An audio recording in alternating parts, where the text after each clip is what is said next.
Good morning বন্ধুরা, সবাই কেমন আছো? আজ আমি দেখাবো এই যে আমার আনারস গাছটা আছে, এটা 1 বছর বয়স হয়ে গেল, এটাতে ফল আসছে না। তো এটাকে ফল ধরানোর জন্য এভাবে একটা কলা কেটে নিতে হবে। কলা আপেল যে কোনো কিছু দেওয়া যেতে পারে, তবে কলা দিলে খুব তাড়াতাড়ি এবং ভালো রেজাল্ট পাওয়া যায়। আর এই কলা থেকে ইথিলিন গ্যাস ছাড়ে, যা এই ফল ধরানোর জন্য একদম ট্রিগারের মতো কাজ করে।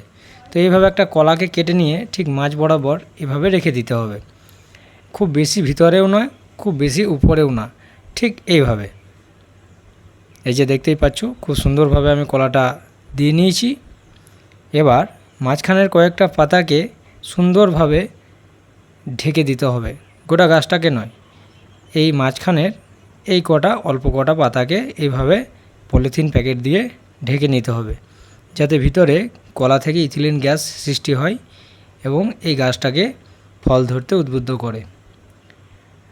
তো এইভাবে বেঁধে নিলে খুব সহজেই, খুব অল্প দিনের মধ্যে ফুল আসা শুরু হবে। আশা করছি ভিডিওটা তোমাদের ভালো লেগেছে। ভিডিওটা যদি ভালো লেগে থাকে তাহলে ভিডিওটাতে একটা লাইক করতে ভুলো না, চ্যানেলটা সাবস্ক্রাইব করতে ভুলো না। দেখা হচ্ছে পরবর্তী ভিডিওতে আনারসের ফুল নিয়ে। ততদিনের জন্য ভালো থাকো, সুস্থ থাকো। Tata, bye bye.